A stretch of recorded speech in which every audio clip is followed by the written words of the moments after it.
What's up, guys? Welcome to Daily Dose of Reddit. This is your host, Zach, and today's subreddit is r/IDoWorkHereLady. Okay, this story's called This Is My Painting. Okay, today I have my own story. If you've read another of my stories, you know that my wife works and owns a hobby store, and I paint landscapes on canvas.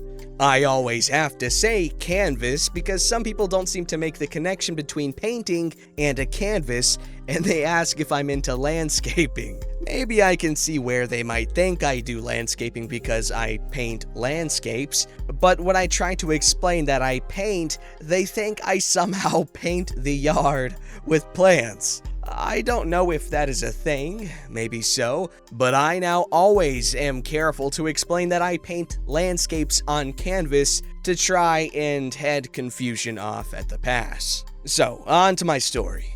I was invited to create 5 or so paintings to be hung at a special event at a local art gallery. Other artists would be showing their work, and to expect that I could sell all my pieces. I paint almost exclusively on 18 by 24 canvases, and only paint on other sized canvases for a request or if I feel inspired by something. I live in the West Southwest, and there is never a shortage of things for me to find inspiration from. Also, I grew up in the Pacific Northwest, and so I have those memories to draw from as well. So I painted a greenish woodland scene, a swampy scene, a desert scene, a seascape and river scene with tall sandstone cliffs. The river scene is what this story is about, so I'll go into more detail about it. It is a faster moving river that begins in the top left quadrant of the canvas, winds down to the middle of the canvas,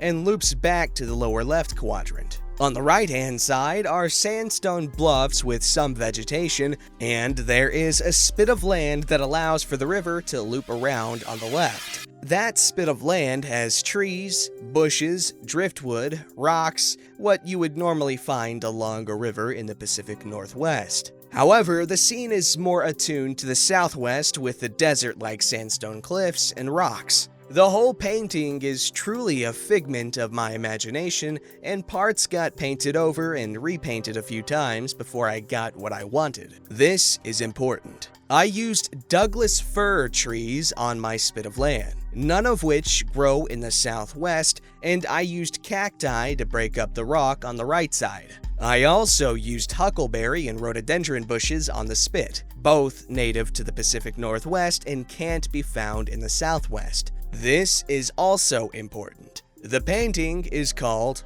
Wandering. So, the day of the opening is at hand, and I never dress up much. For me, a pair of pressed pants, cowboy boots, a white shirt with a tie, and I'm all set. I'm 60-ish, and gravity has forced my body such that all the nice muscle in my shoulders has drooped down to around my waist. My wife still loves me, but I sometimes think she longs for the younger me. Most everyone else is dressed up, and that includes my wife, who loves the events as an excuse to dress to the nines. You ladies know what I mean. Long evening gown, matching clutch purse, matching high heels, hair all done up, 3 hours before the makeup mirror. Just kidding on the makeup mirror. I think it was only 2 hours and a quarter. We wandered around the different exhibits, and I marveled at the talent that is before me. It's hard for me to accept that I am any good, even when people tell me, because, well, it's just hard.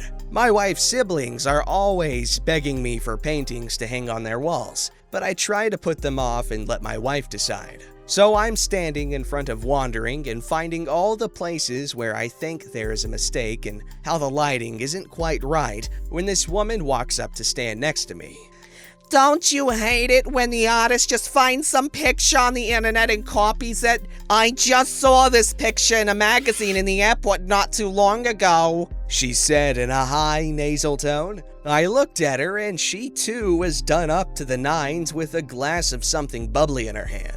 She looked to be in her 30s, but then I am a terrible judge of age. Her face looked like someone had smashed it in with a canoe paddle. Indeed, I asked. Yeah, I see it everywhere. Artists nowadays have no imagination. They just copy. This woman wore a dark blue pantsuit with a white blouse and probably stood 5'2" with an extra third grader around her waist. I'm not condemning her for having the equivalent of a third grader's weight around her waist. It's just an observation. And you're sure you saw this on a magazine cover somewhere? I asked. Oh yes, I'm very sure of that. The reason I ask is that if you notice, this is a southwestern scene, but there are elements in it that you would not find in the southwest. Like those trees and these bushes, I gently probed. She looked closer and said, Oh no, I see those everywhere around here.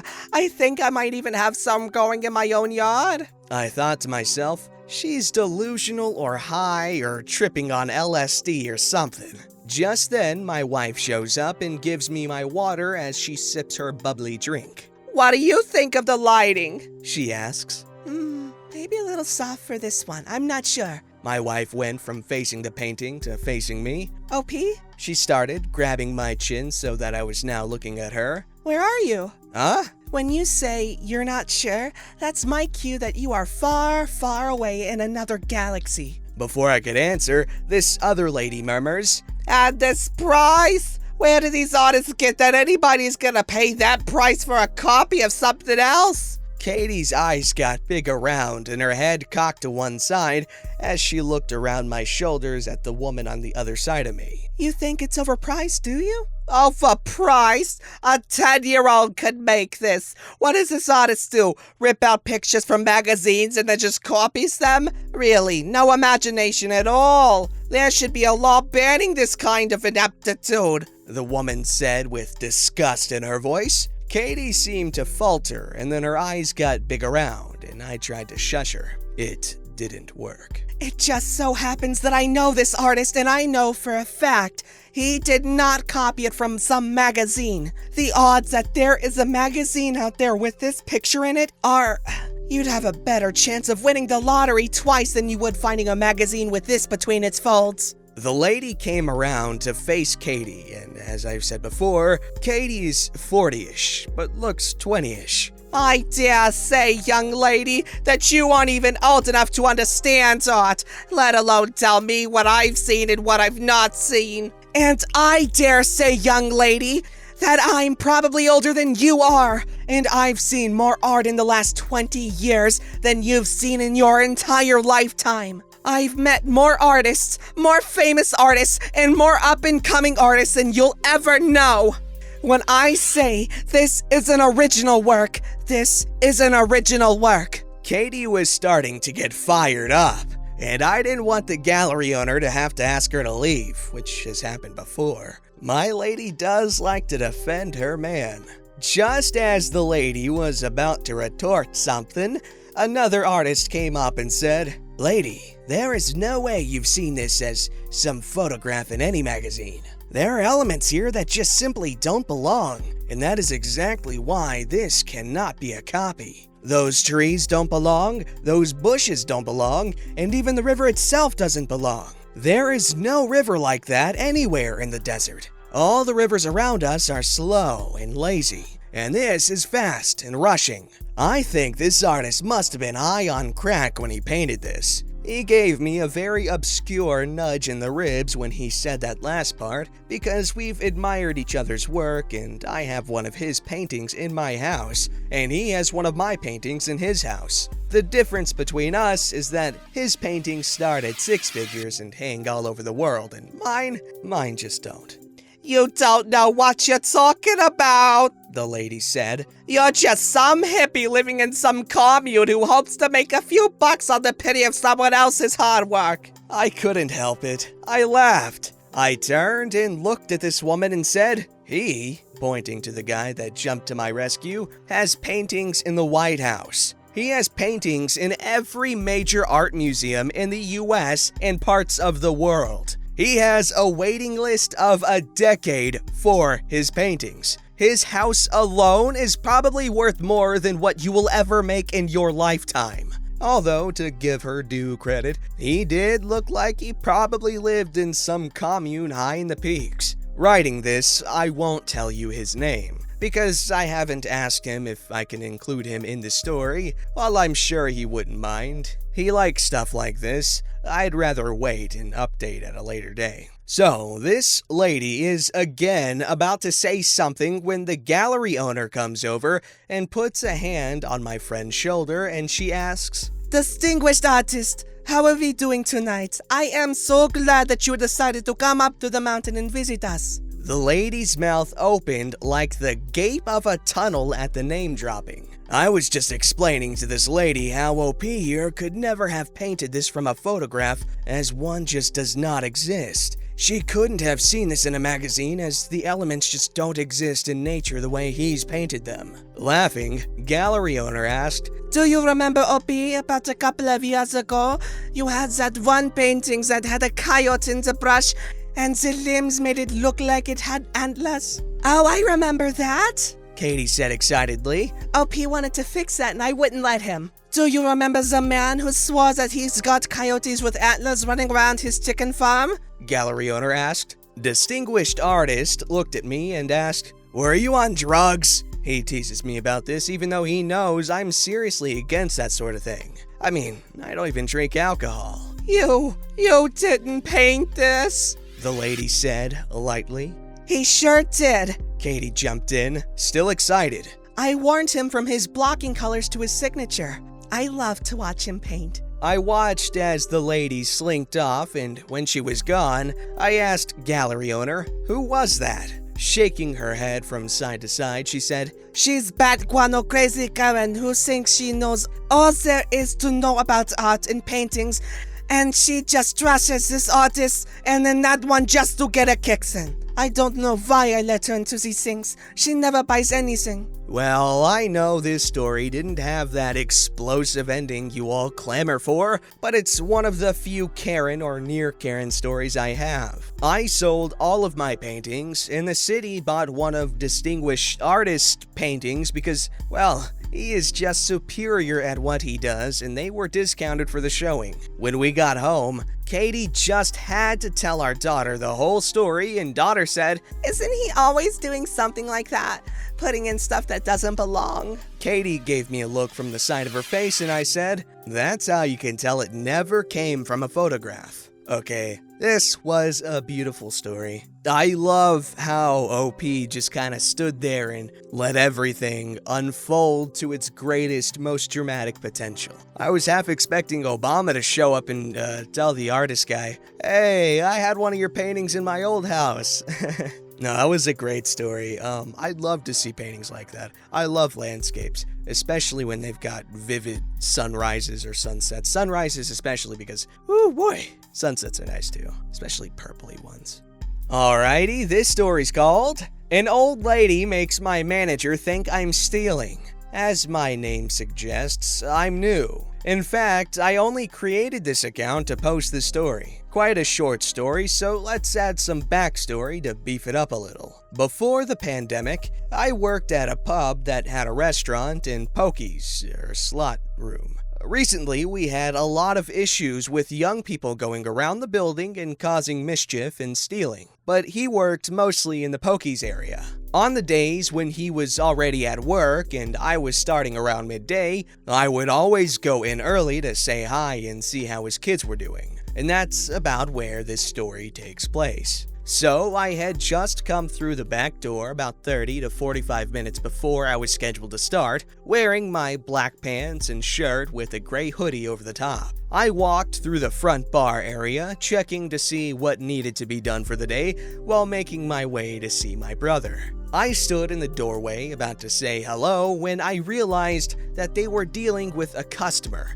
and talking to our manager about various things that I'm not quite sure of. I figured my time could be better spent waiting in the back room on my phone, as I still had plenty of time to talk to my brother and I wasn't sure how long their conversation was going to last. So anyway, I'm sitting in the back room, not even 30 seconds later, looking at the roster with my back towards everything, when my manager barges through the office door and yells, Oi, buddy! What in the hell do you think you're doing? Now, at this point, I jump around a bit frightened and say, "Oh, hi, manager. I was just looking at my shifts the week. What's the matter?" It turns out, when I stood behind them in the doorway, still wearing my hoodie, an old lady told my boss that there was a young, shady-looking kid behind the bar. I've never had the best flair when it comes to writing. I just wanted to share this story as it's the only one I have. Edit. For everyone wondering what happened afterwards, pretty much nothing. He just told me that he was about 5 seconds away from tackling me since he thought I was stealing. That was actually kind of a cute story. Oi, buddy! I love English people, dude. Alright, this story is called I Am Not 12 and I Don't Need Help! This story is rather short and very lighthearted. This is the first time I've ever posted, so please cut me some slack. So, some backstory. I'm 16, female, but I look quite young. You are young, buddy. Like, very young. You are very young, buddy. I'm 5'4", but I slouch, and I have a very childlike face. You are a child. Being 16, I felt it was time I got a job. Very responsible. Late last August, my best friend got me a job in the kitchen at a nearby restaurant. I am and was a dishwasher. That's sexist, if you're curious. And I was so excited to make my own money. Everything goes very, very well, and in no time, I start feeling right at home. It's common knowledge that there's a back door that leads directly into the kitchen. That's pretty universal for every restaurant. That being said, I don't like going in the back door. Something about seeing all the customers and waiters is nice, especially before a shift. It makes me feel like, yeah, I did that. Are you liking the clean dishes? I thought so. On this particular day, I did just that. I strolled into the restaurant via the front door and immediately came face to face with a customer. She starts staring at me. Not rudely, but like she's inspecting me. I don't know what to do. I mean, I'm in the back for a reason. I don't want to deal with customers. She walks up to me and, without missing a beat, says, "Are you 12? Are you looking for your mom?" I just don't know what to do. What do you do? I look at her, confused, and just say, "What?" At this point, she actually looks more confused than me. I tell her I am not 12 and that I'm 16 and that I work at that restaurant. She stares at me blankly, then says something along the lines of, "Oh," and I just kinda walked away afterward. Nothing dramatic, just a misunderstanding that made me self-conscious. A few weeks later, I pieced together that someone must have lost track of their 12-year-old daughter, asked for help, and that woman was trying to find her. My coworkers cracked up when I told them about this. I hope you enjoyed. I did! Wonderful story. But you should embrace your youthful appearance because guess what? When everyone's freaking 24 and looking 42, you'll be 42 looking 24. But don't ask me how you got to age 42 before everyone you know turned 24, because that's just like some space-age technology stuff that's infinity and beyond me. That was so cheesy. Don't forget to like, subscribe, and hit that bell to never miss an episode.